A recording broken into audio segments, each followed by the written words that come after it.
Hello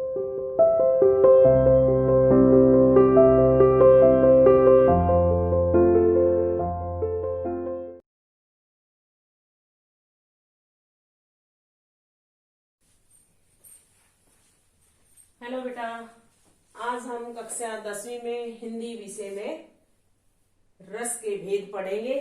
जो हम पिछले लेक्चर से हमने पढ़े हैं उसी को आगे कंटिन्यू करेंगे। तो हम रस पढ़ चुके हैं, 4 रस हम पढ़ चुके हैं। पहला श्रृंगार रस पढ़ चुके हैं, करुण रस पढ़ चुके हैं, वीर रस पढ़ चुके हैं और हास्य रस पढ़ चुके हैं। तो आज हम 5वां रस पढ़ेंगे, यानी 5वें रस का रिवीजन करेंगे और 5वां रस हमारा होगा रौद्र रस। ठीक है, क्या होगा बेटा? 5वां रस रौद्र रस, जिसका स्थायी भाव होता है क्रोध।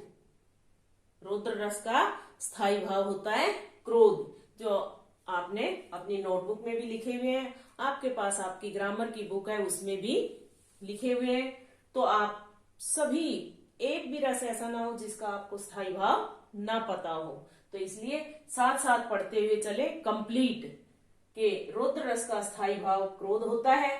और परिभाषा कैसे होती है कि जहां क्रोध और प्रतिशोध, प्रतिशोध होता है बदला। जैसे मान लो किसी ने, छोटे बच्चे नहीं करते, जैसे किसी ने उसको मार दिया तो मैं अपना बदला तो लूंगा, तो इसलिए वो होता है प्रतिशोध का भाव। विविध, विविध मतलब अनेक, अनुभावों, विभावों और संचारियों के योग से परिपुष्ट, परिपुष्ट का मतलब होता है उत्पन्न होना, होता है, वहां रौद्र रस की अभिव्यक्ति होती है। जैसे हमने शुरू में पढ़ा था कि रस क्या होते हैं, कि किसी भी चीज को, चाहे वो काव्य हो, नाटक हो, कहानी हो, पढ़ने लिखने या सुनने से हम जिस भी रस की अनुभूति करते हैं, या हमें जिस भी रस की अनुभूति, जैसा भी आनंद हमें मिलता है, कड़वा मीठा खट्टा जो भी, जैसे आप मान लीजिए, तो वो उसी प्रकार का रस उत्पन्न होता है। जैसे आप जूस पीते हैं, भाई करेले का जूस पियेंगे तो कड़वा लगेगा, अलग अलग टेस्ट होते हैं, मौसमी का अलग होता है, गाजर का अलग होता है, अनार का अलग होता है। ऐसे ही जितने भी रस हैं सबके, अगर हम किसी को भी देखते, सुनते या पढ़ते हैं तो अलग प्रकार के आनंद की अनुभूति होती है। तो ये जो रौद्र रस है, इसको अगर हम जहां भी देखते हैं तो हमारे अंदर क्रोध उत्पन्न होता है। जैसे हमारे देश के बारे में अगर कोई कह दे कुछ तो हमें गुस्सा आता है, या हमारे कोई सगे को कोई, या हमें कोई कुछ कह दे तो भी गुस्सा आता है। ठीक है ना? तो इसलिए वहां हम क्या सोचते हैं कि इससे हम अपना बदला लेंगे। तो ये क्या होगा? रौद्र रस, जिसका स्थायी भाव क्रोध होगा। अब उदाहरण देखिए। रे नर्प बालक काल बस बोलत तो ही न संभार, धनु ही सम तिर पुरारी, धनु विदित सकल संसार। ये जो बेटा आपकी हिंदी की जो किताब है क्षितिज, उसमें आपके काव्य भाग में दूसरा जो लेसन है, यानी राम लक्ष्मण परशुराम संवाद तुलसीदास द्वारा रचित है, तो ये उसमें से लिया गया है। उस लेसन में जो भी लक्ष्मण और परशुराम के जो संवाद है, जहां परशुराम ने बोला है, वो सारे रौद्र रस होंगे, क्योंकि लक्ष्मण के बोलते ही परशुराम को क्रोध आता है, तो वो कहाँ, कौन सा आनंद हुआ उन्हें? गुस्सा आता है, तो वो क्या होगा? रौद्र रस। तो उस कविता में जहां भी परशुराम का संवाद है, अगर आपसे कोई पूछा जाए रौद्र रस का कोई एक उदाहरण लिखिए, आप परशुराम द्वारा बोली हुई कोई भी बात लिख सकते हो, उसमें रौद्र रस ही होगा। ठीक है?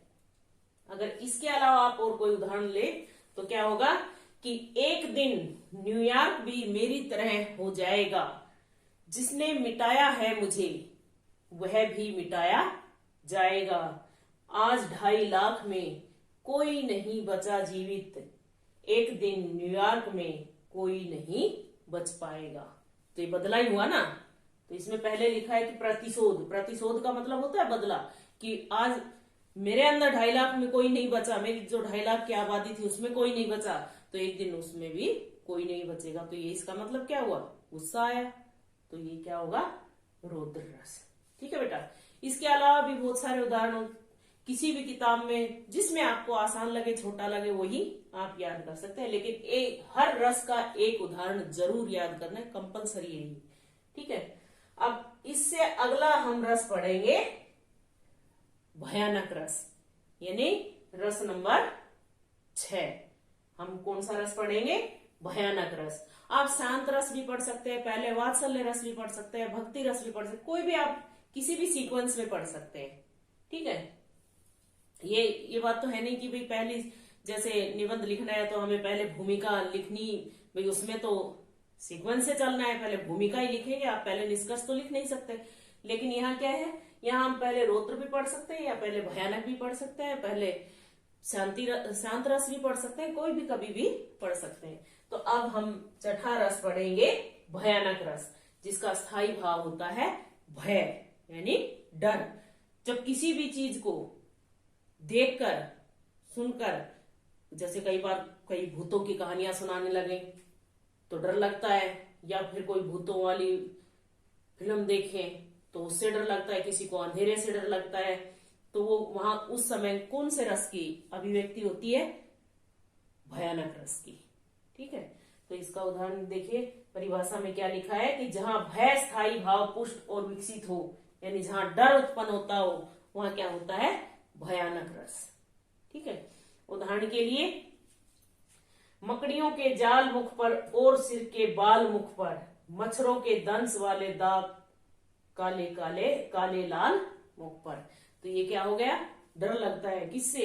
मकड़ियां बहुत सारा जाल आया तो मुंह पे लग जाएगा तो डर तो लगता है ना, कई मकड़ी काट ले, ठीक है ना, और मच्छर काट लेते हैं तो उनसे काले लाल दाग पड़ जाते हैं, तो वो भी क्या होगा? भयानक रस। या फिर आप एक और उदाहरण अपनी किताब में से लिख सकते हैं, एक और अजगर ही लखी, एक और मृगराय, विकल बटो ही बीच ही, पर्यो मूर्छा खाए। तो इसमें भी क्या होगा? भयानक रस। ठीक है, इसके अलावा और भी बहुत सारे, एक आपने कविता पढ़ी होगी, अटपटी उलझी लताएं, डालियों को खींच लाए, पैरों को जकड़े अचानक, प्राणों को कसले कपाए, सांप सी काली लताएं, बला सी पाली लताएं, उलझी अटपटी लताएं। तो ये क्या हो गया? इसमें भी भयानक रस। यानी कई बार बेल ऐसी होती है ना जो पैरों में उलझ जाए, छोड़ कहीं से निकलने का नाम ही नहीं देती, एकदम से फंस जाते हैं पैर उसमें, तो वो क्या होती है? वहां कौन से रस की अभिव्यक्ति होती है? भयानक रस की। समझ गए? तो ये आज हमने 2 रस पढ़ लिए हैं, रौद्र रस और भयानक रस। बेटा रिवीजन है तो रिवीजन को अच्छे तरीके से, रिवीजन की तरह से ही कीजिए, ताकि आपको आगे एग्जाम के टाइम में परेशानी ना हो। तो इसलिए ये नहीं है कि अब ये तो फॉर्मेलिटी है, भेज दिया, कोई बात नहीं, एक बार जरूर इसको खोल के देख ले, सुन ले, ताकि कुछ ना कुछ तो आपके पल्ले पड़ेगा ही, कुछ ना कुछ तो आपके दिमाग में बैठेगा अगर आप इसको पढ़ेंगे सुनेंगे तो। ठीक है बेटा, तो आज के लिए हम 2 रस पढ़ चुके हैं। पहला रस हमने पढ़ा रौद्र रस, जिसका स्थायी भाव क्रोध होता है। दूसरा हमने पढ़ा भयानक रस, जिसका स्थायी भाव भय होता है। ठीक है बेटा, तो आज इतना ही रिवाइज कर लीजिए, एक एक दोनों का उदाहरण याद कीजिए, दोनों की परिभाषा याद कीजिए, दोनों के स्थायी भाव याद कीजिए। ठीक है बेटा, आज के लिए इतना ही काफी है। ओके बेटा।